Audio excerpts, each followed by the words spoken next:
10 એ જે છે જેને આપણે આર્થિક વિચારધારાનો ઇતિહાસ કહીએ છીએ, એ આર્થિક વિચારધારાના ઇતિહાસનું જે આપણું પેપર છે સેમેસ્ટર 4માં આપણો જે અભ્યાસક્રમ છે, અભ્યાસક્રમનો પહેલો જે યુનિટ છે સીમાંતવાદી વિચારધારા, એ વિશેની આપણે લાસ્ટ પીરિયડમાં ચર્ચા કરતા હતા. ગઈકાલે આપણે થોડીક ચર્ચા પણ કરી. સીમાંતવાદી વિચારક જેને આપણે હર્મન હેનરીચ ગોસેન કહીએ છીએ, એક વ્યક્તિલક્ષી, વ્યક્તિનિષ્ઠ, જેને આપણે ગણિત શાખાનો અર્થશાસ્ત્રી કહીએ છીએ, એના વિશેની થોડીક આપણે ચર્ચા ગયા પીરિયડમાં કરી. આપણે જાણીએ છીએ તે પ્રમાણે કે ગોસેન એ મૂળભૂત રીતે જોઈએ તો એ જર્મનીના અર્થશાસ્ત્રી હતા અને સીમાંત ઉપયોગિતાના ખ્યાલની સર્વપ્રથમ રજૂઆત કરનાર અર્થશાસ્ત્રી હતા. વપરાશના ક્ષેત્રમાં, કન્ઝમ્પશનના ક્ષેત્રમાં, ઉપભોગના ક્ષેત્રમાં ઉપયોગિતાનું મહત્વ એમણે સમજાવેલું છે અને વપરાશના ક્ષેત્રમાં ઉપયોગિતાનો ખ્યાલને સીમાંત પૃથક્કરણની મદદથી એમણે સમજાવેલું છે. એમણે સીમાંત વિશ્લેષણ, વિવેચનાત્મક પદ્ધતિ આપી અને અર્થશાસ્ત્રમાં એક નવીન વિચારધારાનો પ્રારંભ કરેલો છે એમ આપણે કહી શકીએ. ગઈકાલે આપણે એ પણ જોઈ ગયા કે ગોસેને જે કંઈ પણ વિચારો આપેલા હતા, ભલે આર્થિક વિચારો હોય, પણ એની જે ભૂમિકા હતી તે આપણને ખબર છે તે પ્રમાણે કે એ ગણિતબદ્ધ હતી. એટલે આપણે એમ કહી શકીએ કે સમય કરતા ખૂબ આગળનું વિચારનાર આ વિચારક હતા.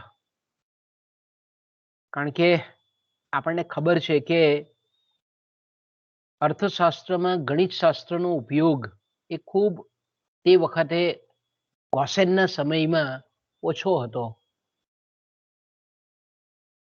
એટલે આપણે એમ કહી શકીએ કે લોકો એણે જે વિચારો રજૂ કરેલા હતા તે સમયનો સમાજ કે વ્યક્તિ એને સ્વીકારવા માટે કેપેબલ હતો નહીં, એમ આપણે કહીએ તો ખોટું નથી. અને તે વખતે આપણે જાણીએ છીએ તે પ્રમાણે કે ગણિતશાસ્ત્રનો આપણે ઉપયોગ કરી અને અર્થશાસ્ત્રની જે સ્વીકાર્યતા છે એને વધારવાનું કામ આ સંશોધકે કરેલું છે. ગઈકાલે આપણે એની ચર્ચા કરી ગયા છે કે ગોસેન એ આપણે એમ કહીએ ને કે કમનસીબ માણસ હતો. ખૂબ ઓછું આયુષ્ય પણ ઘણું બધું અદ્ભુત પ્રદાન એમનું અર્થશાસ્ત્રમાં. પણ એનો શ્રેય એને જીવતા નહીં, પરંતુ એ મૃત્યુ પછી 25 વર્ષ પછી એમને પ્રાપ્ત થયો. અને આપણે એમ કહીએ ને કે ગણિતબદ્ધ અર્થશાસ્ત્ર એને પ્રણેતા અર્થશાસ્ત્રીઓમાં, આદ્ય સ્થાપકોમાં આપણે ગોસેનનો સમાવેશ કરીએ છીએ. એટલે આપણે એમ કહીએ કે જે તે સમયે એને માન, મોભો, પ્રતિષ્ઠા જે મળવી જોઈએ આ કમનસીબ અર્થશાસ્ત્રીને મળેલી હતી નહીં. અને ખૂબ જ આપણે એમ કહીએ ને કે 48 વર્ષની ઉંમરે એમનું અવસાન થયેલું હતું. ગઈકાલે આપણે એની ચર્ચા કરી ગયા છે. ગોસેને અર્થશાસ્ત્રની વ્યાખ્યા પણ આપેલી છે. ગઈકાલે આપણે એ પણ જોઈ કે અર્થશાસ્ત્ર એ સુખ અને દુઃખ અંગેના સિદ્ધાંત રજૂ કરે છે. કોઈ પણ વ્યક્તિ હોય, કોઈ પણ સમાજ હોય, એ ગ્રામ્ય સમુદાય હોય કે શહેરી સમાજ હોય કે મૂડીવાદી સમાજ હોય કે સામ્યવાદી કે સમાજવાદી સમાજ હોય, કોઈ પણ પ્રકારની સમાજ વ્યવસ્થા હોય, એ એ વ્યક્તિ હોય, કુટુંબ હોય કે સમાજ હોય, એ દરેક ઓછામાં ઓછા દુઃખે, ઓછામાં ઓછા કષ્ટે, યાતનાએ મહત્તમમાં મહત્તમ સુખ કે આનંદ કઈ રીતે મેળવી શકે છે, એના અભ્યાસ કરતી જે જ્ઞાનની શાખા છે તેને અર્થશાસ્ત્ર તરીકે એ ઓળખાવે છે. એટલે આપણે એમ કહી શકીએ કે ગોસેને અર્થશાસ્ત્રની વ્યાખ્યા પણ આપેલી છે કે કોઈ પણ સમાજ કે વ્યક્તિના પરિપ્રેક્ષ્યમાં એની પાસેના જે કંઈ પણ મર્યાદિત સાધનો છે એમાંથી વધારેમાં વધારે કઈ રીતે આનંદ પ્રાપ્ત કરી શકે એ અંગેના જે કંઈ પણ વ્યવહારો છે, નીતિ-રીતિ છે, એનો અભ્યાસ અર્થશાસ્ત્ર જ્ઞાનની જે શાખામાં થાય છે એને અર્થશાસ્ત્ર તરીકે ઓળખાવે છે. ગઈકાલે આપણે એના ઉપભોગ વિશેના વિચારો પણ જોઈ ગયા, વપરાશ અંગેના 3 જે નિયમો છે એ પણ આપણે જોઈ ગયા કે એનો જે પહેલો નિયમ છે એને આનંદનો એ કુદરતી નિયમ તરીકે ઓળખાવે છે. એક જ પ્રકારનો વપરાશ વધારતા જઈએ છે તેમ તેમ ક્રમિક એકમના વપરાશ દીઠ આનંદ અમુક બિંદુ પછી સતત ઘટતો જાય છે અને પછી અંતે સંતોષનું કે સંતૃપ્તિનું બિંદુ આવી જાય ત્યારે આપણે એમ કહીએ કે માણસને, વ્યક્તિને મળતો કુલ સંતોષ એ મહત્તમ થાય છે. આવો પહેલો એને વપરાશનો નિયમ આપેલો હતો. ત્યાર પછી આપણે બીજો નિયમ પણ એનો જોઈ ગયેલા હતા કે માણસની સામે વપરાશ કરવા માટે અનેક ચીજ વસ્તુઓ હોય છે, કારણ કે એક જ વસ્તુથી માણસનું જીવન કંઈ ચાલતું હોતું નથી. કારણ કે જેમ જેમ આપણે જોઈએ છે અત્યારના સમયમાં કે જેમ જેમ દેશ પ્રગતિ કરે છે, દેશ જે વિકાસ કરે છે એને લીધે લોકોની પસંદગીની તકોમાં વધારો થાય છે. એટલે પહેલાના સમયગાળા કરતા આપણે પ્રાચીન સમયની જો વાત કરીએ એના કરતા આધુનિક સમયમાં જોઈએ તો લોકોનું જે જીવન છે એમાં ઘણી બધી વૈવિધ્યતા આવેલી છે. પહેલાના જીવનને આપણે સાદું જીવન કહેતા હતા, અત્યારે આપણે સુખ સગવડવાળું વૈભવી જીવન કહીએ છીએ. તો આપણે એમ કહીએ કે એક વસ્તુ નહીં પણ અનેક વસ્તુઓનો ઉપભોગ આપણી સામે કરવા માટે આપણે ઘણી બધી વસ્તુઓ અને સેવાઓ ઉપલબ્ધ છે. તો આપણે એમ કહીએ કે અત્યારના સંજોગોમાં આધુનિક સમયમાં માણસની પાસે વપરાશ માટેની ઘણી બધી ચીજ વસ્તુઓ છે. એટલે ગોસેન આપણને વપરાશ અંગેનો, ઉપભોગ અંગેનો જે બીજો નિયમ સમજાવે છે તેના માટે આપણને એવું કહે છે કે માણસનું જીવન ઘણી બધી વસ્તુઓ અને સેવાઓના ઉપભોગથી ચાલતું હોય છે. એટલે આપણે એમ કહી શકીએ કે વ્યક્તિ કઈ એક જ વસ્તુ નહીં પણ અનેક વસ્તુ વૈવિધ્યસભર વસ્તુનો ઉપયોગ કરતો હોય છે સમગ્ર જીવનકાળ દરમિયાન. તો આપણે એમ કહીએ કે ઘણી બધી અનેક ચીજ વસ્તુઓ એની પાસે, માણસ પાસે હોય છે. તો અહીંયા આપણને ગોસેન એવું કહેવા માંગે છે કે દરેક વસ્તુનો વપરાશ કરવાથી એને મહત્તમમાં મહત્તમ આનંદ કે સંતોષ કે તૃષ્ટિગુણ કયા બિંદુએ પ્રાપ્ત થાય છે. ધારો કે આપણે એક સિમ્પલ ઉદાહરણ લઈએ તો આપણને ખબર પડે કે દાખલા તરીકે આપણા જીવનમાં 10 જ વસ્તુ આપણે જરૂર છે. ઓકે, 10 વસ્તુની જરૂર છે ધારો કે. વાસ્તવમાં એવું નથી. વાસ્તવમાં આપણે ઘણી બધી ચીજો, ઘણી બધી વસ્તુઓનો ઉપભોગ કરીએ છીએ. બરાબર? દાખલા તરીકે આપણે ખાલી એક એક્ઝામ્પલ પૂરતી 10 વસ્તુઓ પણ લઈ શકીએ. A B C D E F G H I J K એમ કરીને આપણે 10 અલગ અલગ વસ્તુઓ લઈએ. તો ગોસેન આપણને એવું કહે છે કે આ રીતે ઘણી બધી વસ્તુઓ માણસની સમક્ષ હોય છે. ત્યારે આપણે એમ કહીએ કે માણસ એ તર્કબદ્ધ વર્તન કરે છે. માણસનું વર્તન કેવું છે તો કે બુદ્ધિયુક્ત હોય છે. તો તેવા સમયે દરેક વ્યક્તિ એવું ઈચ્છતો હોય છે કે ભાઈ પોતાને મહત્તમમાં મહત્તમ સંતોષ પ્રાપ્ત થાય. તો આપણે એમ કહીએ કે આપણે એક ઉદાહરણમાં લીધું તે પ્રમાણે કે 10 વસ્તુનો એ ઉપભોગ કરે છે અને 10 વસ્તુના ઉપભોગને અંતે એ મહત્તમ સંતોષ ધારો કે મેળવે છે. તો આપણે એમ કહીએ કે માણસને મન આ દરેકે દરેક વસ્તુઓ એક સમાન મહત્વ, અગત્યતા ધરાવતી હોતી નથી. ઓકે, ગોસેન જે આપણને કહે છે તે એ પ્રમાણે કહેવા માંગે છે કે માણસના જીવનમાં અનેકવિધ વસ્તુઓનો એ વપરાશ કરતો હોય છે અને અનેકવિધ વસ્તુના અલગ અલગ કેટલી ચીજોના કેટલા વસ્તુના કેટલા એકમો લેવાથી એને મહત્તમ સંતોષ પ્રાપ્ત થાય છે. મહત્તમ સંતોષ ત્યારે જ પ્રાપ્ત થાય કે દરેક વ્યક્તિની સમક્ષ જેટલી પણ ચીજ વસ્તુઓ છે તમામનો ઉપભોગ કરે તો. પણ એ ક્યારે એને મહત્તમ સંતોષ પ્રાપ્ત થાય એની સમજૂતી ગોસેન આપણને એ રીતે આપે છે કે ધારો કે મેં કીધું તેમ કે 10 વસ્તુ છે.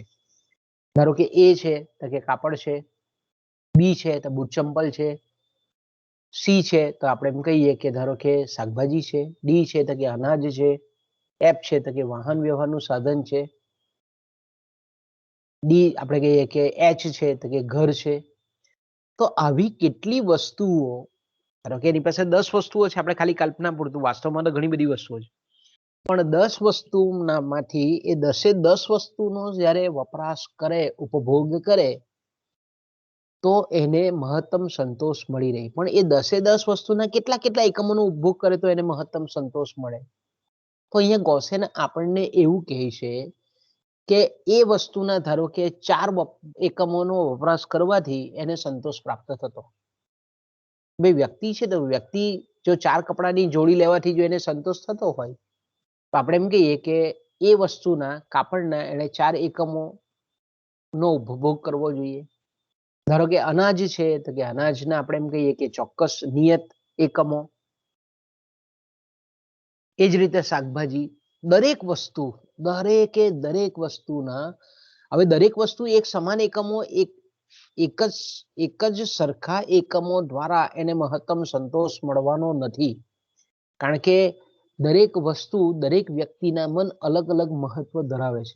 તો કોઈક એ વસ્તુના ધારો કે 5 એકમથી એને સંતોષ પ્રાપ્ત થતો હોય મહત્તમ, બી વસ્તુના 3 એકમથી એને મહત્તમ સંતોષ પ્રાપ્ત થતો હોય, કોઈ સી વસ્તુ છે તેના 3 એકમોથી કે 2 એકમોથી એને સંતોષ થતો હોય, તો એનો 2 એકમ સુધી વપરાશ કરવો જોઈએ.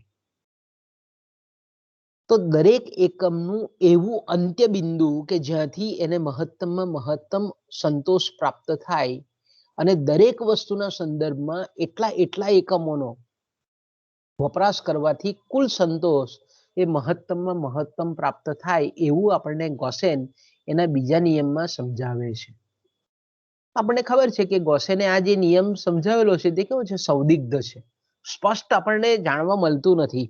પણ પછીથી મેં કીધું તેમ કે માર્શલ જે છે 1890માં પ્રિન્સિપલ ઓફ ઇકોનોમિક્સ નામના પુસ્તકમાં એની ખૂબ સરસ રીતે વસ્તુના એકમો અને વસ્તુની કિંમતના પરિપ્રેક્ષ્યમાં આપણને સમજૂતી આપે છે. માર્શલ શું કહે છે કે અલગ અલગ વસ્તુઓનો વપરાશ કોઈ પણ વ્યક્તિ કરતો હોય, અલગ અલગ વસ્તુના એકમો અને તેમાંથી પ્રાપ્ત થતો સીમાંત દૃષ્ટિકોણ અને એ વસ્તુના એકમોની ચૂકવાતી કિંમત એ જ્યારે દરેક વસ્તુના સંદર્ભમાં એક સમાન થાય ત્યારે આપણે એમ કહીએ કે એને મહત્તમ સંતોષ પ્રાપ્ત થાય, કે જેને માર્શલ સમસીમાંત દૃષ્ટિકોણનો નિયમ કહે છે. તો એના મૂળ છે તે આપણને અહીંયા જોવા મળે છે. માર્શલે 1890માં આપેલો છે એ સિદ્ધાંત, જ્યારે ગોસેને એ 1854માં આપેલો છે.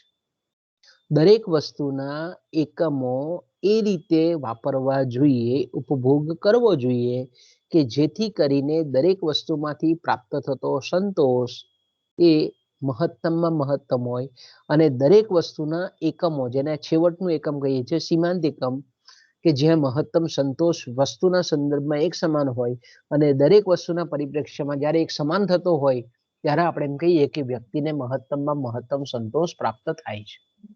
ઓકે, એટલે આપણે એમ કહીએ કે ગોસેને માર્શલે આપેલા જે 2 સિદ્ધાંતો છે એના મૂળ ગોસેને આપેલા છે, આપણે એમ કહી શકીએ. પહેલો જે નિયમ છે વપરાશનો ગોસેનનો, ઘટતી જતી ઉપયોગિતા, અને બીજો નિયમ છે સમસીમાંત ઉપયોગિતા. પહેલો નિયમ છે માર્શલે એને નામ બદલેલું છે ઘટતા જતા સીમાંત દૃષ્ટિકોણનો નિયમ. બીજો જે છે ઇક્વિમાર્જિનલ યુટિલિટી, જેને આપણે સમસીમાંતનો સિદ્ધાંત કહીએ છીએ. ઓકે, અને ત્રીજો નિયમ પણ ગોસેને વપરાશનો આપેલો છે કે જો નવી આનંદ મેળવવાની રીતો શોધાય, નવી પદ્ધતિઓ શોધાય, વસ્તુની ગુણવત્તામાં ફેરફાર થાય અથવા તો જૂની કોઈ પદ્ધતિ હોય આનંદ મેળવવાની એનો રીતનો વિસ્તાર થાય ત્યારે કુલ આનંદને વધારવાની શક્યતા ઉપસ્થિત થાય છે. એટલે આપણે એમ કહી શકીએ કે ગોસેન આપણને એવું કહે છે કે ધારો કે માણસ જે છે કે ધારો કે એક જ વસ્તુથી એક જ આપણે એમ કહીએ કે વપરાશ કરતો હોય, એક જ વસ્તુ પરંપરાગત વસ્તુ, તો આપણે એમ કહીએ કે એને કદાચ વધારેમાં વધારે મહત્તમ સંતોષ પ્રાપ્ત ન થાય, પણ એ વસ્તુની ગુણવત્તામાં બદલાવ આવે. ધારો કે આપણે કહીએ કે આજથી 50 વર્ષ પહેલા ભારતના માર્કેટમાં આપણે જોઈએ તો એક જ કાર બનાવતી કંપની હતી. પછી ધીરે ધીરે આપણે જોઈએ છે કે મોટર કાર બનાવતી કંપનીઓ ઘણી બધી આવી. મોટર કારની ગુણવત્તા બદલાય, મોટર કારનો આપણે કહીએ કે દેખરેખ બદલાય, એની આપણે એમ કહીએ કે યંત્ર શક્તિમાં બદલાવ આવ્યો, અને મિકેનિઝમમાં ફેરફાર આવ્યો. તો આપણે એમ કહીએ કે કાર એક જ છે. આજથી 50 વર્ષ પહેલાની કાર ને અત્યારની કાર, તો આપણને એ વસ્તુમાં પરિવર્તન જોવા મળ્યું. તો આપણે એમ કહીએ કે પહેલા જે કાર વાપરનાર વ્યક્તિ હોય તે અને અત્યારનો જે વ્યક્તિ છે તેમાં આપણે સ્પષ્ટ રીતે ભેદ કરી શકીએ કે આનંદ મેળવવાની રીત બદલાય, વસ્તુ બદલાય, એનો ઉત્પાદન કરવાની પદ્ધતિ બદલાય, નવી રીતિ શોધાય, એનો આકાર બદલાય વસ્તુનો. નવી આનંદ મેળવવાની રીતનો મતલબ શું થાય કે વસ્તુના પરિપ્રેક્ષ્યમાં પણ છે, ઉત્પાદનના પરિપ્રેક્ષ્યમાં પણ છે. તો આપણે એમ કહીએ કે કુલ આનંદ જે છે, કુલ સંતોષ છે, એને વધારવાની શક્યતા ઉપસ્થિત થાય છે.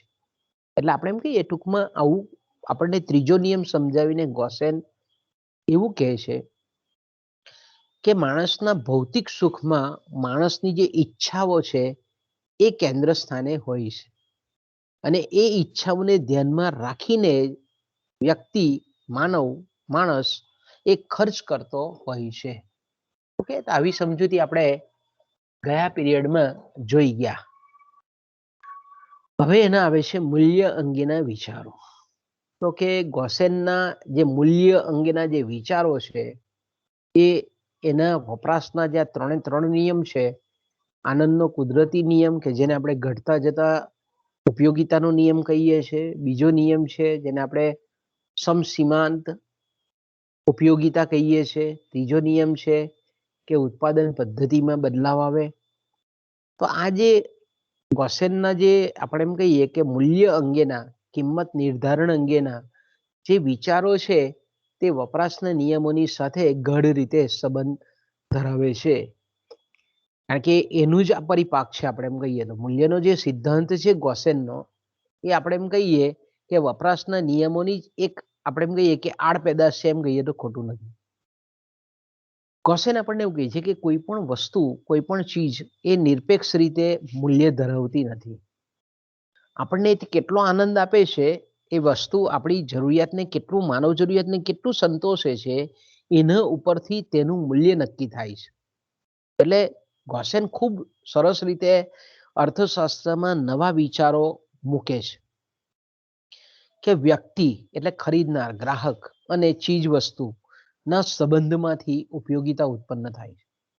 એટલે આપણે એમ કહી શકીએ કે વ્યક્તિની જરૂરિયાત, વ્યક્તિની ઈચ્છા, એ ગોસેન એક વસ્તુ મૂકે છે આપણી સામે કે આત્મલક્ષી બાબત છે, અને બીજું બાબત આપણે કહીએ કે વસ્તુ, ચીજ, એ ચીજમાંથી એટલે કોઈ પણ વસ્તુની જે સંતોષ આપવાનો જે ગુણ છે, સમાધાનનો ગુણ છે, તે એટલે વ્યક્તિની જરૂરિયાત અને બીજું આપણે એમ કહીએ કે વસ્તુની આપણે કહીએ કે સંતોષ આપવાની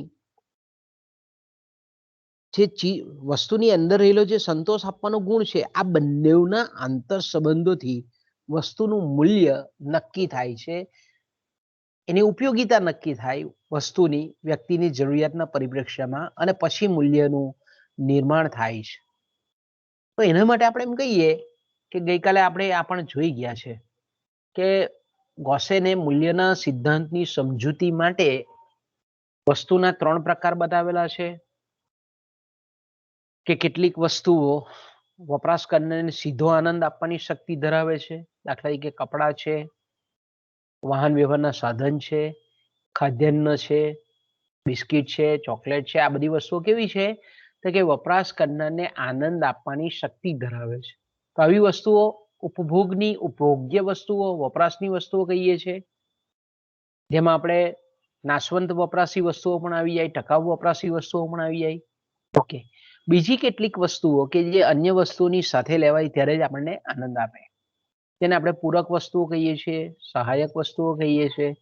સ્કૂટર અને પેટ્રોલ, વીજળી અને પંખો આપણે ગઈકાલે ચર્ચા કરી ગયા છે. અને ત્રીજી વસ્તુઓ એવી વસ્તુઓ છે, એવી ચીજો છે, ચીજ વસ્તુઓના ત્રીજા પ્રકારમાં આપણે એમ કહીએ કે જે આનંદ આપતી વસ્તુ છે, એટલે કે સંતોષ આપનારી વસ્તુ છે, એના માલ સામાનના ઉત્પાદનમાં એ સહાયક બને છે, સાધનરૂપ બને છે. એ ડાયરેક્ટ આપણે એમ કહીએ કે પ્રત્યક્ષ આપણને આનંદ આપતી નથી, પણ અન્ય ચીજ વસ્તુઓનું મૂલ્ય ધરાવતી જે ચીજો છે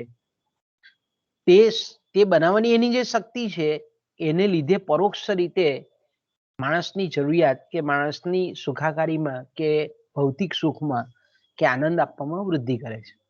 તો આ ત્રીજા પ્રકારની વસ્તુઓને એને ઉત્પાદક વસ્તુઓ કીધેલી છે. કે દાખલા તરીકે કોઈ પણ મશીન છે, બરાબર, ઉત્પાદક મશીન છે, કાપડ બનાવનારું મશીન છે, તે માણસને સીધો સંતોષ નથી આપતું, પણ કાપડ બનાવનારું મશીન જે છે એ મશીનનો ઉપયોગ કરીને કાપડ જે બનાય, હવે કાપડ આપણે જ્યારે વ્યક્તિ તરીકે માણસ તરીકે પહેરીએ છીએ તો આપણને આનંદ આવે છે, સંતોષ થાય છે, દૃષ્ટિગુણમાં વધારો થાય છે. તો આપણે એમ કહીએ કે મશીનની ડાયરેક્ટ આપણે એમ કહીએ કે ત્રીજા પ્રકારની જે ઉત્પાદક વસ્તુઓ છે કે જેને ગોસેન ત્રીજા પ્રકારની ચીજ વસ્તુ કહે છે, એ ખૂબ કિંમતી છે. પણ એ કિંમતી એટલા માટે છે કારણ કે એના દ્વારા જે ઉત્પાદિત થતી વસ્તુ છે તે માણસને સંતોષ આપે છે, દૃષ્ટિગુણ આપે છે. એટલે ટૂંકમાં આપણે એમ કહીએ કે ઉત્પાદક વસ્તુઓ કે એ પરોક્ષ રીતે માણસના આનંદમાં, વ્યક્તિના આનંદમાં વધારો કરે છે, એવું ગોસેન આપણને કહે છે. એટલે ત્રીજા પ્રકારની જે વસ્તુ છે તેને આપણે ઉત્પાદકીય વસ્તુ કહીએ છીએ. ઓકે, હવે આપણે જે ગોસેન આપણને કેવું છે તે પ્રમાણે કે આપણે જોયું તે પ્રમાણે કે પહેલી વસ્તુ છે વપરાશી વસ્તુ કહીએ છીએ કે જે પ્રત્યક્ષ આનંદ આપે છે. સીધો એનો વપરાશ કરવાથી, ઉપભોગ કરવાથી સીધો આનંદ પ્રાપ્ત થાય છે. કેટલીક પૂરક વસ્તુઓ છે કે જે બે વસ્તુઓને જોડિયામાં લઈએ તો આપણને આનંદ થાય. તો આપણે એમ કહીએ કે કોઈ પણ વસ્તુનું મૂલ્ય નક્કી કરવામાં દરેક વસ્તુના જે એકમો છે, જેને આપણે અણુ કહીએ છીએ, અને જેને આપણે ઇંગ્લિશમાં મોલેક્યુલ કહીએ છીએ, એકમ કહીએ છીએ, યુનિટ કહીએ છીએ, દરેક આનંદ આપનાર જે વસ્તુઓ છે એના દરેક એકમો આનંદ આપવાની જે શક્તિ છે એકમની, એ અનુસાર અલગ અલગ મૂલ્ય ધરાવે છે. તો અહીંયા શું કહે છે, આપણે એમ કહીએ કે ગોસેન આપણને ખૂબ સરસ રીતે અહીંયા સમજૂતી આપે છે. એવું કહેવા માંગે છે કે કોઈ પણ વસ્તુનું મૂલ્ય એક સમાન નથી, એ વસ્તુના ક્રમિક એકમ દીઠ એનું મૂલ્ય એ અલગ અલગ હોય છે. જો અહીંયા જે આપણને ગોસેન એવું કહેવા માંગે છે, મૂલ્યનો મતલબ અહીંયા કિંમત નથી એનો મતલબ એવો થાય. મૂલ્યનો મતલબ શું થાય છે? કિંમત નથી. મૂલ્ય એટલે અહીંયા આપણે ભલે મૂલ્ય ને કિંમતને એક સમાન મૂકીએ છીએ, પણ અહીંયા મૂલ્ય એટલે વસ્તુના વપરાશ કરવાથી ક્રમિક એકમ દીઠ જે કંઈ પણ સંતોષ આપવાની જે તીવ્રતા છે એને બીજા અર્થમાં આપણે મૂલ્ય કહીએ છીએ ગોસેનના મતે.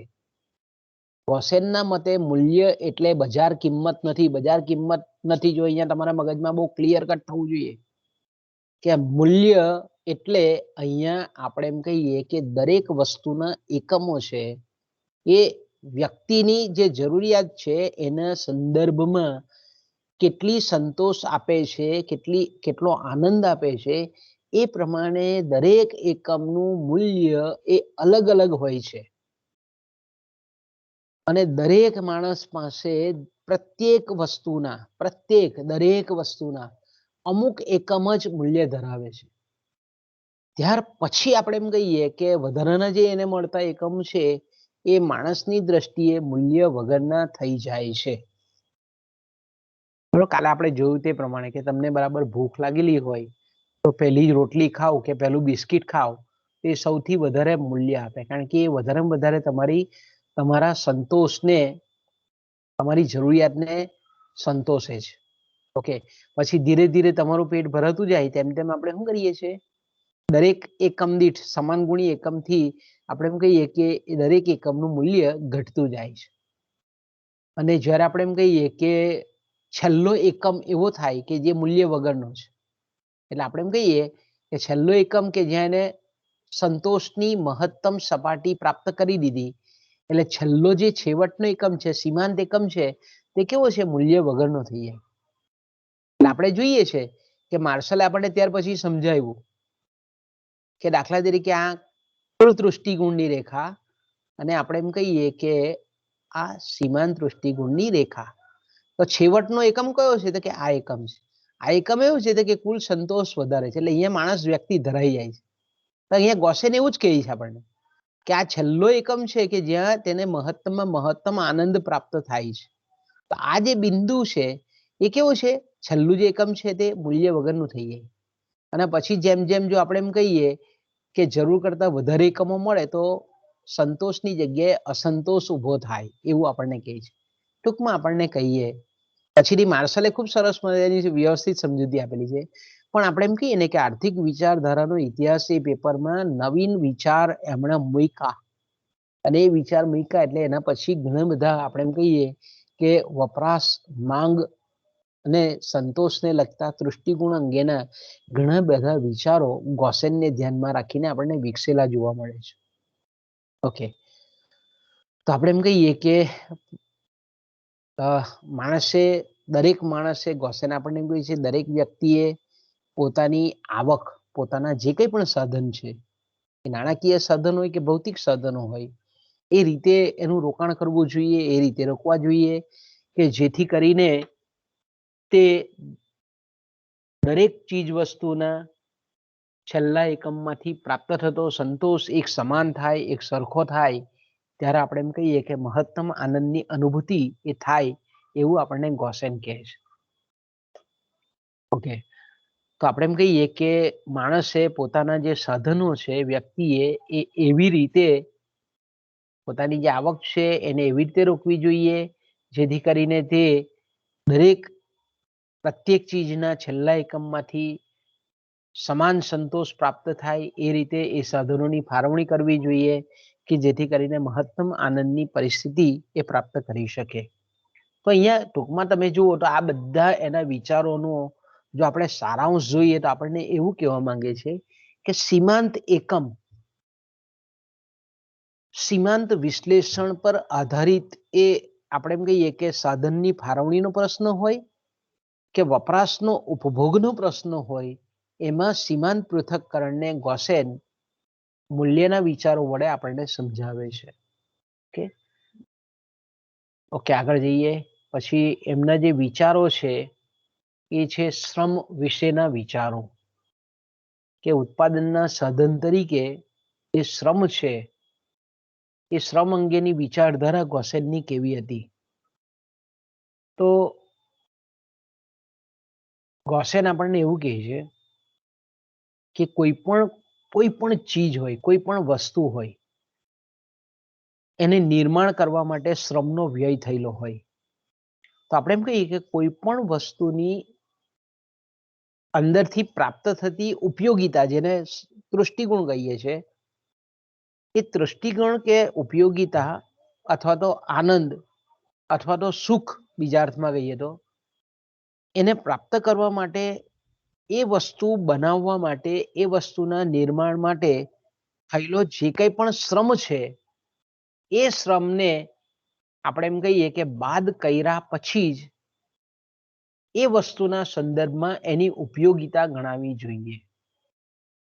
એટલે આપણે એમ કહીએ કે ગોસેન અહીંયા આપણને સંદિગ્ધ રજૂઆત કરે છે. એવું કહે છે કે કોઈ પણ શ્રમ દ્વારા, શ્રમિક દ્વારા ઉત્પન્ન થતી ચીજની ઉપયોગિતા ઉત્પાદન માટે જરૂરી કષ્ટ બરાબર થાય ત્યાં સુધી માણસે મહેનત કરવી જોઈએ. કારણ કે આ આપણે ગોસેનના વિચારો આપણને એવું કહે છે કે ધારો કે આપણે એક સિમ્પલ આ આકૃતિની મદદથી જોઈએ એટલે તમને ખબર પડી જાય. આપણને આ જે રેખા છે, બરાબર, અહીંયા તમે જુઓ આકૃતિમાં આપણને શું કહે છે, ગોસેન આપણને એવું કહે છે શ્રમ અંગેના વિચારો વ્યક્ત કરીને આપણી સમક્ષ કે આ જે ક ને ડ રેખા છે, ક ને ડ એ આપણને એવું કહે છે કે વધારે ને વધારે ચીજ વસ્તુ પેદા કરવાથી મળતી ઉપયોગિતા, જેને આપણે સીમાંત ઉપયોગિતા કહીએ છીએ. ગોસેન આપણને એવું કહેવા માંગે છે કે આ જે રેખા છે એ રેખા કેવી છે? નકારાત્મક ઢાળવાળી રેખા છે. જે રીતે આપણે માંગ રેખા અત્યારે દોરીએ છીએ એવી ગોસેને આ દર્શાવેલી કેવી રેખા છે? તો કે નેગેટિવ સ્લોપ વાળી છે, નકારાત્મક ઢાળવાળી રેખા. એટલે અહીંયા એવું કહે છે કે શ્રમિક જેમ જેમ વધારે ને વધારે ચીજ પેદા કરે છે તો એમાંથી એ વસ્તુ એ ઉત્પન્ન કરે છે, એ વસ્તુ પેદા કરવાથી એને એમાંથી પ્રાપ્ત થતી સીમાંત ઉપયોગિતા એ ઘટતી જતું વલણ દર્શાવે છે, ઘટવાનું વલણ દર્શાવે છે. ગોસેન આપણને શું કહે છે? આ ક ડ રેખા એવી રેખા છે કે શ્રમિક વધારે ને વધારે વસ્તુના એકમો અથવા તો વસ્તુઓ પેદા કરે છે તો એ વસ્તુમાંથી મળતી જે ઉપયોગિતા છે તે કેવી થાય છે? ઘટતી જાય છે. એ વસ્તુ ઉત્પાદિત કરી અને એનો ઉપભોગ કરવાથી પ્રાપ્ત થતી ઉપયોગિતા છે વધારે ને વધારે ક્રમિક એકમોનો ઉપયોગ કરે છે તો એમાંથી પ્રાપ્ત થતી સીમાંત ઉપયોગિતા છે એ ઘટવાનું વલણ દર્શાવે છે એવું કહેવા માંગે. જ્યારે આપણે એમ કહીએ કે આ ય અને ર રેખા છે તે એવું બતાવે છે કે ગ્રાહકે અથવા તો શ્રમિકે, બરાબર છે, આ આપણને આ હકારાત્મક ઢાળવાળી જે રેખા છે ય અને ર રેખા, એ ય અને ર રેખા એવું બતાવે છે કે શ્રમિક જે છે એ શ્રમિક જેમ ઉત્પાદન કાર્ય કરે છે તો એણે જે દુઃખ કે કષ્ટ સહન કરવું પડે છે એ વધારે ને વધારે શ્રમ કરે, વધારે ને વધારે ચીજોના એકમનું ઉત્પાદન કરે તો એ કષ્ટ છે, એ યાતના છે તે વધતી જાય છે. ઓકે, તો અહીંયા આપણને એવું કહે છે કે કોઈ પણ ગ્રાહક, ગ્રાહક એટલે શ્રમિક આપણે એમ કહીએ, તો શ્રમિક આ પરિસ્થિતિમાં આ ક્ષ અને બ આટલે સુધી, આટલા એકમ સુધી એ વસ્તુનું ઉત્પાદન કરવું જોઈએ અને પછી એનો ઉપયોગ કરવો જોઈએ એમ એ કહેવા માંગે છે. તો આટલે સુધી કેમ? તો કે આ એક બાજુ આપણે એમ કહીએ કે યાતના દર્શાવતી રેખા અને બીજી બાજુ એ વસ્તુનો ઉપભોગ કરવાથી સીમાંત ઉપયોગિતા પ્રાપ્ત થતી રેખા, એ બંને એકબીજાને અહીંયા છેદે છે. આ છેદન બિંદુ સુધી એણે શ્રમ કાર્ય કરવું જોઈએ એવું આપણને ગોસેન સમજાવે છે. ફરી પાછું ગોસેન આપણને શું સમજાવે છે? અહીંયા તમને ખાલી એક સિમ્પલ ઉદાહરણ આપું કે ધારો કે એક વણકર છે, બરાબર, કાપડ વણે છે અને એણે એક સાડીનું વણાટકામ કર્યું, અથવા તો આપણે એમ કહીએ કે એક આ વણકર છે એણે 10 દિવસના અંતે, બરાબર, 5 મીટર કાપડનું ઉત્પાદન કર્યું. ઓકે, એક શ્રમિક છે, વણકર છે, કાપડ વણે છે, વણાટ કરતા છે, એણે 10 દિવસ એ દરરોજ 2 કલાક કામ કરતો હતો અને 2 કલાક કામ કર્યા પછી 10 દિવસના અંતે એ 5 મીટર કાપડનું ઉત્પાદન ધારો કે એણે કર્યું. હવે આપણે એમ કહીએ કે એક બાજુ એ આપણે એમ કહીએ કે 10 દિવસ લાગ લગાટ મહેનત કરે છે, દરરોજ 2 કલાકની મહેનત કરે છે, તો આપણે એમ કહીએ કે એણે 5 મીટર કાપડનું ઉત્પાદન કર્યું. હવે 5 મીટરના કાપડના ઉત્પાદનનો એ વપરાશ કરે છે, ઉપભોગ કરે છે અને એમાંથી પ્રાપ્ત થતી જે સીમાંત ઉપયોગિતા છે તે આ રીતે જેમ જેમ એ 1 metre, 2 metre, 3 metre, 4 metre, 5 metre એમ ક્રમિક રીતે એનો ઉપભોગ કરે છે તેમ તેમ કાપડના ઉપયોગમાંથી પ્રાપ્ત થતી સીમાંત ઉપયોગિતા એ ઘટતી જાય છે. હવે એક બિંદુ એવું આવે છે કે કાપડના ઉત્પાદન કરવાને લીધે ઉઠાવવી પડતી યાતના કે કષ્ટ, અને બીજું કે જેટલા એકમનું એ ઉત્પાદન થયેલું છે એના વપરાશ કરવાથી પ્રાપ્ત થતી સીમાંત ઉપયોગિતા, જેને આપણે સીમાંત દૃષ્ટિગુણ કહીએ છીએ, જેને આપણે સીમાંત સંતોષ કહીએ છીએ, જ્યાં એક સમાન થાય તે બિંદુ સુધી આ ઉત્પાદન કરવું જોઈએ અને એનો ઉપભોગ કરવો જોઈએ એવું આપણને કહે છે.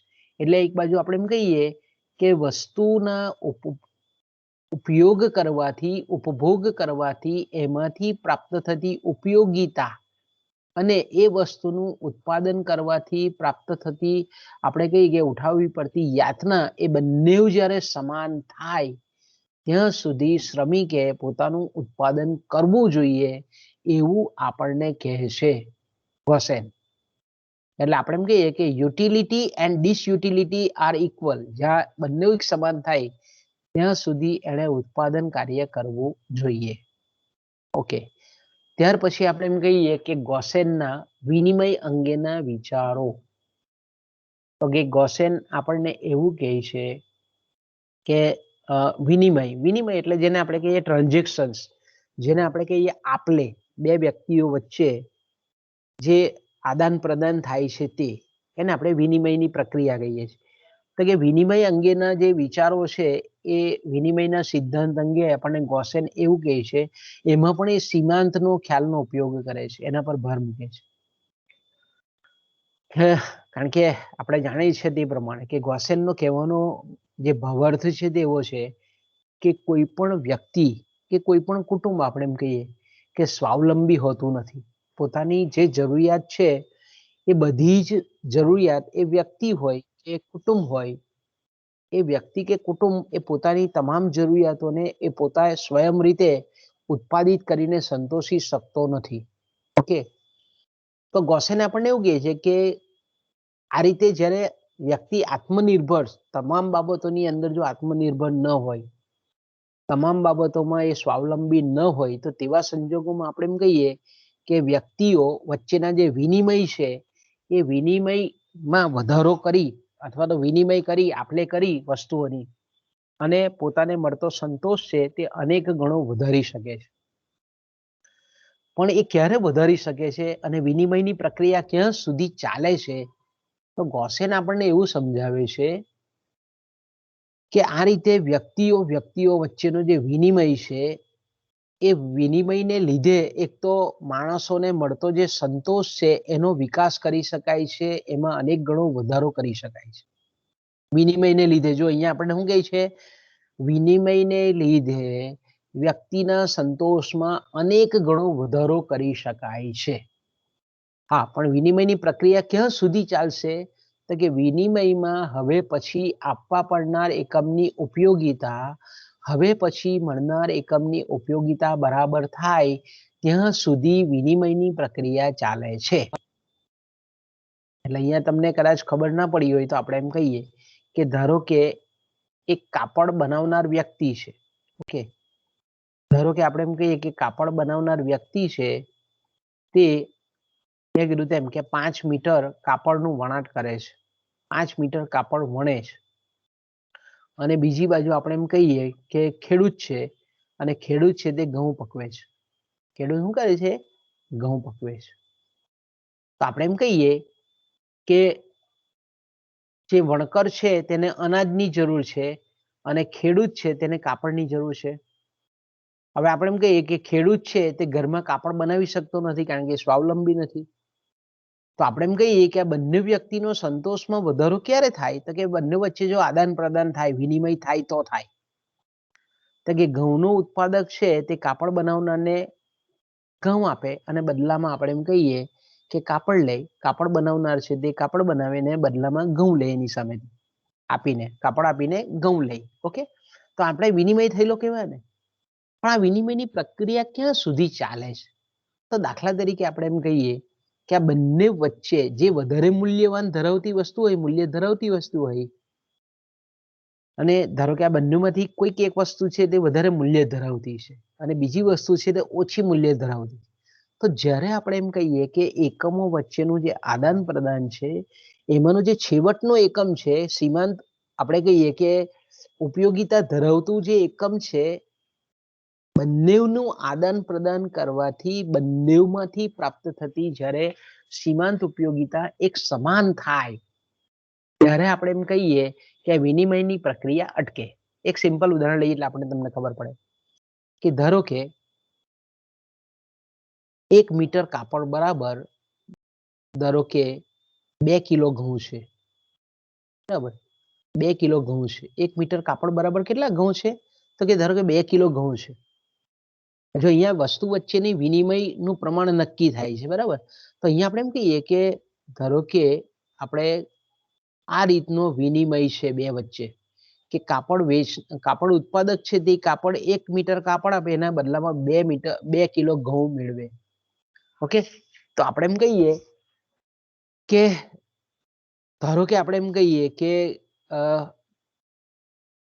ખેડૂત છે તો ખેડૂતને આપણે એમ કહીએ કે 5 મીટર કાપડ ખરીદે છે ત્યારે એને મહત્તમમાં મહત્તમ સંતોષ પ્રાપ્ત થાય છે. ઓકે, અને આપણે એમ કહીએ કે ધારો કે વણકર છે, કાપડ બનાવનાર વ્યક્તિ છે, એને 10 કિલો ઘઉં જ્યાં સુધી એની પાસે ન આવે ત્યાં સુધી એને મહત્તમ સંતોષ પ્રાપ્ત થતો નથી. તો આપણે એમ કહીએ કે વિનિમયની પ્રક્રિયા ચાલે. આ 1 મીટર કાપડ પહેલા વણકર છે તે ખેડૂતને આપે એટલે 1 મીટર આપ્યું. એટલે હવે આપણે એમ કહી શકીએ કે એની બદલીમાં એને 2 કિલો ઘઉં મળ્યા. ઓકે, હવે આપણે એમ કહીએ કે ખેડૂતની જરૂરિયાત 5 મીટર કાપડની છે અને વણકર છે તેની ઘઉંની જરૂરિયાત 10 કિલોની છે. તો આ વિનિમયની પ્રક્રિયા ક્યાં સુધી ચાલે? તો કે 5 મીટર કાપડ વણકર છે તે ઉત્પાદિત કરી અને ખેડૂતને આપે અને ખેડૂત જે છે તે 10 કિલો ઘઉંનું ઉત્પાદન કરી અને વણકરને આપે. તો ત્યાં સુધી વિનિમયની પ્રક્રિયા આદાન પ્રદાન ચાલ્યા કરે. પછી એક વખત આપણે એમ કહીએ કે વણકરને 10 કિલો ઘઉં મળી જાય અને આપણે કહીએ કે ખેડૂતને 5 મીટર કાપડ મળી જાય ત્યારે વિનિમયની પ્રક્રિયા એ અટકી જાય છે. એટલે કારણ કે બંને વસ્તુમાંથી પ્રાપ્ત થતું મૂલ્ય એક જ્યારે સમાન થાય એ દરેક વસ્તુ આપણે એમ કહીએ કે વિનિમય ત્યાં સુધી થાય કે 10 કિલો ઘઉં બરાબર 5 મીટર કાપડ આ બંને સમાન વેલ્યુ ધરાવતા હોય તો આપણે એમ કહીએ કે ત્યાં સુધી વિનિમય ચાલે. એટલે 5 મીટર ખેડૂતને કાપડ જોઈતું હોય તો એને 10 કિલો ઘઉં ક્રમશઃ આપવા પડે. એક સમય એવો થાય કે બંને વસ્તુમાંથી મૂલ્ય કે ભાઈ પેલો 5 મીટર કાપડ આપે ને પેલો 10 કિલો ઘઉં આપે ત્યારે આપણે એમ કહીએ કે બંને વસ્તુમાંથી પ્રાપ્ત થતું મૂલ્ય સમાન થાય ત્યારે આપણે એમ કહીએ કે વિનિમયની પ્રક્રિયા અટકી જાય અને બંને જે ઉત્પાદકો છે, વેચનારાઓ છે, તે લોકોને સમાન સંતોષ મળી જાય. ઓકે, ત્યાર પછી આપણને ગોસેન એ છે તમામ જે આર્થિક વિચારો છે એમાં એમણે જે પદ્ધતિનો ઉપયોગ કરેલો છે તેમાં આપણે એમ કહીએ કે ગોસેન આપણને એવું કહે છે કે આર્થિક બાબતો જે છે, આર્થિક ઘટનાઓ છે, આર્થિક પ્રશ્નો છે, એ પ્રશ્નોને જો આપણે બરાબર સમજવા હોય તો ગણિતની જે પદ્ધતિ છે એ પદ્ધતિનો ઉપયોગ કરવો પડે તો જ આપણે કોઈ પણ આર્થિક ઘટનાને કે કોઈ પણ આર્થિક પ્રશ્નને કે કોઈ પણ આર્થિક સમસ્યાને બરાબર સમજી શકીએ. કારણ કે આપણને એવું કહેવા માંગે છે ગોસેન કે ગણિત પદ્ધતિના ઉપયોગ વગર જો આપણે આર્થિક બાબતોનો જો વિચાર કરીએ તો એના તથ્ય સુધી આપણે પહોંચતા નથી. એનું જે એ ઘટના ઘટવા પાછળનું જે બનાવ છે એ કારણો છે એ કારણો સુધી આપણે પહોંચતા નથી. ગોસેન આપણને એવું કહેવા માંગે છે ઇન શોર્ટ કે કોઈ પણ આર્થિક ઘટના બને છે તે ઘણા બધા પરિબળોના પ્રભાવને લીધે બને છે. કોઈ પણ ઘટના હોય, કોઈ પણ આર્થિક ઘટના હોય, અહીંયા આર્થિક ઘટનાઓની વાત કરીએ કે અર્થતંત્રમાં બનતી આર્થિક ઘટનાઓ અનેક પરિબળોની સંકુલ અસરને લીધે થતી હોય છે. કે ધારો કે આપણે એમ કહીએ કે બે દેશો છે, એક છે ચીન અને બીજું છે ભારત. હવે ભારતમાં આપણે એમ કહીએ કે ચીનની સરખામણીમાં વિદેશી મૂડીરોકાણ ધારો કે ઓછું આવે છે, બરાબર. વિદેશી જેને આપણે સીધું મૂડીરોકાણ કહીએ છીએ તે ઓછું આવે છે. તો આપણે એમ કહીએ કે આ જે ઘટના છે કે ભાઈ ભારતમાં વિદેશી મૂડીરોકાણ કેમ ઓછું આવે છે તો કે ઘણા બધા પરિબળો એના માટે જવાબદાર છે. સરકારની નીતિ હોય, લોકોની રૂઢિચુસ્તતા હોય, જમીનની આપણે એમ કહીએ કે અસમાન વહેંચણી હોય, ઉત્પાદનના સાધનોના ઊંચા ભાવો હોય, શ્રમ મંડળો વધારે તીવ્ર આપણે એમ કહીએ કે વધારે તીવ્રતા ધરાવતા હોય, ઘણા બધા કારણો આપણે એમ કહીએ ને કે ભાઈ ભારતમાં ચીનની સરખામણીમાં બહુરાષ્ટ્રીય કંપનીઓ ઓછું મૂડીરોકાણ કરે છે, એના અસંખ્ય કારણો હોય. તો આપણે એમ કહીએ કે આવા જે આ ઘટના બની, આર્થિક ઘટના, તો એની પાછળના જેટલા પણ જવાબદાર પરિબળો છે, એક પરિબળની અસર નથી, ઘણા બધા પરિબળોની સામૂહિક અસરને લીધે વિદેશી મૂડીરોકાણ ઓછું આવે છે, એમ આપણે કહી શકીએ. તો આને જો સમજવું હોય તો ગણિતની પદ્ધતિનો ઉપયોગ કરવો પડે, મેથેમેટિકલ ટૂલ્સ અને ટેકનિક્સ અપનાવવા પડે. ગણિતના જે નમૂનાઓ છે, ગણિતના જે કંઈ પણ સમીકરણો છે, સૂત્રો છે, જે કંઈ પણ થિયરીઓ છે, એનો ઉપયોગ કરીએ અને દરેક પરિબળોની કેટલી અસર છે, કેટલી એટલે આપણે કે ભારપૂર્વક એને ચોક્કસ ભારાંક આપીને આપણે ગણિતની મદદથી એ આર્થિક ઘટના જે સાકાર થાય છે એની આપણે ગણતરી કરી શકીએ છીએ. ગણિતનો ઉપયોગ કરીએ તો એટલા માટે આપણે એમ કહીએ કે ગોસેન એ ગણિત શાખાના અર્થશાસ્ત્રી છે.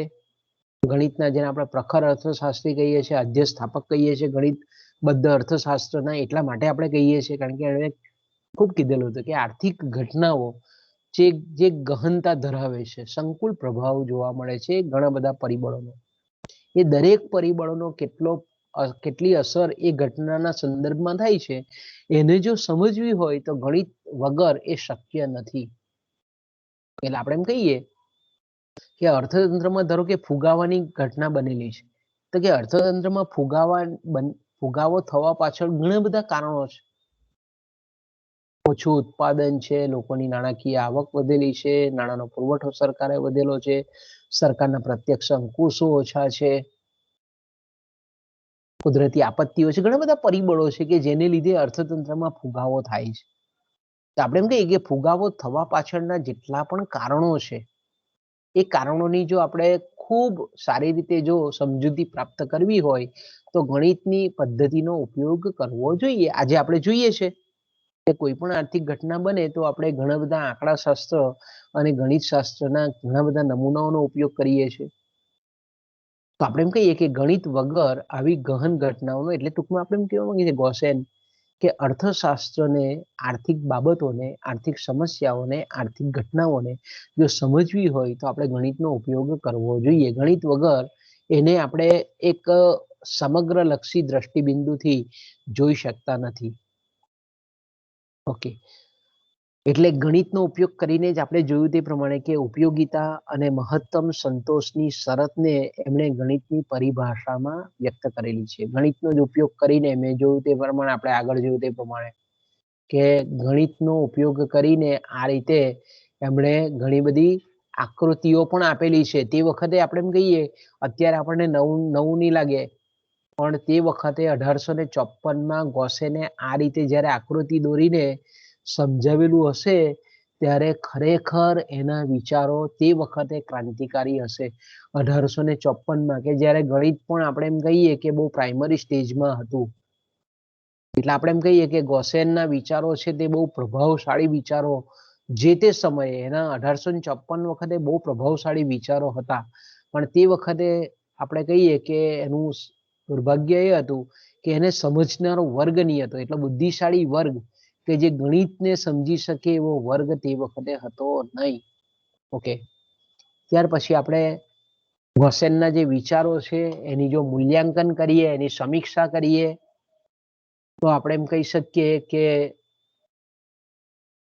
જોઈએ તો આપણે એમ કહીએ કે ગોસેનના જે જુદા જુદા અલગ અલગ આર્થિક બાબતો અંગેના જે વિચારો હતા, આપણે જોયું તે પ્રમાણે કે વપરાશના નિયમો છે, ઉપયોગિતાનો ખ્યાલ છે, ઉપભોક્તાવાદ, માંગનો ખ્યાલ છે, ઇનડાયરેક્ટલી આપણે કહીએ તો એ જ રીતે આપણે એમ કહીએ કે વપરાશના નિયમો છે, વસ્તુઓના પ્રકારો છે, આ બધાની અસર અર્થશાસ્ત્ર અને આર્થિક વિચારકો પર થયેલી છે એમ આપણે કહી શકીએ. કારણ કે ગોસેનના વિચારો પરથી જ જેવન્સ 1871માં એમણે પુસ્તક લખેલું હતું. તો કે જેવન્સ છે ઓસ્ટ્રિયન જે અર્થશાસ્ત્રીઓ છે, દાખલા તરીકે ઓસ્ટ્રિયન અર્થશાસ્ત્રીઓમાં કાર્લ મેન્જર છે, બોમ્બાવર્ક છે,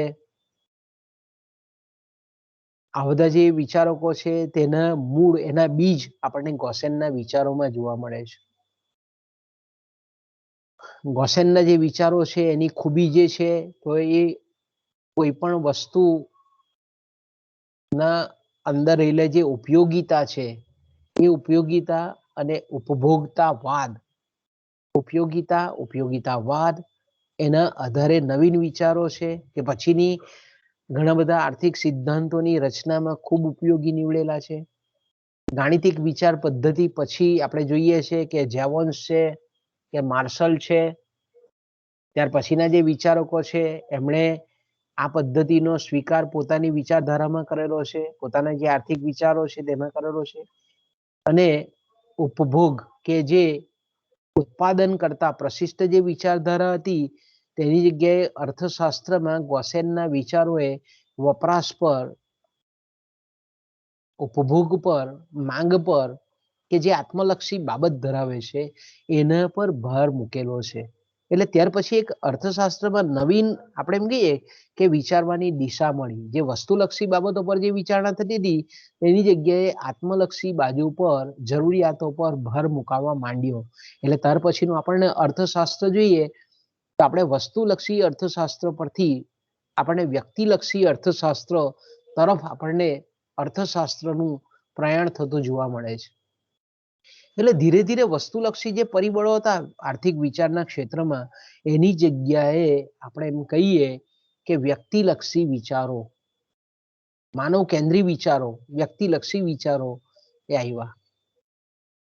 આપણે એમ કહી શકીએ કે જે કંઈ પણ આપણે એમ કહીએ કે ત્યાર પછીના જે વિચારકો છે એ લોકોએ જે ગણિત અને ભૂમિતિનો ઉપયોગ કર્યો અર્થશાસ્ત્રના સિદ્ધાંતોને સમજાવવા માટે, એ આપણે એમ કહીએ કે ગોસેનના વિચારો પરથી એમણે પ્રેરણા મેળવેલી હોય એમ આપણે કહી શકીએ.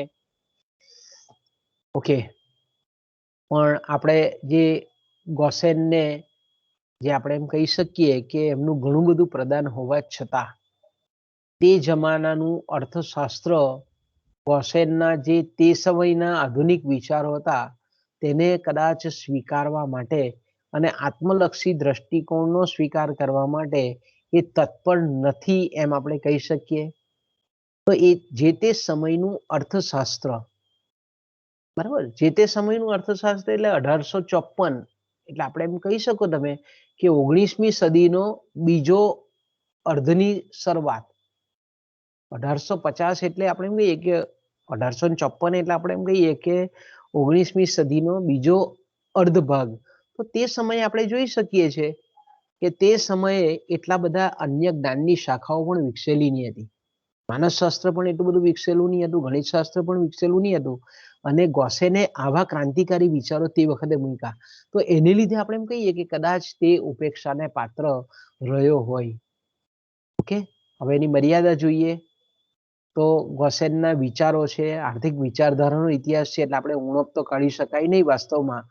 પણ આપણે એમ કહીએ કે એમણે જે કંઈ પણ મૂલ્ય અંગેના જે વિચારો આપેલા છે એમાં બજારની કિંમત વિશે એ બરાબર પૂરેપૂરું ન્યાયપૂર્વક સમજાવી શક્યા નથી.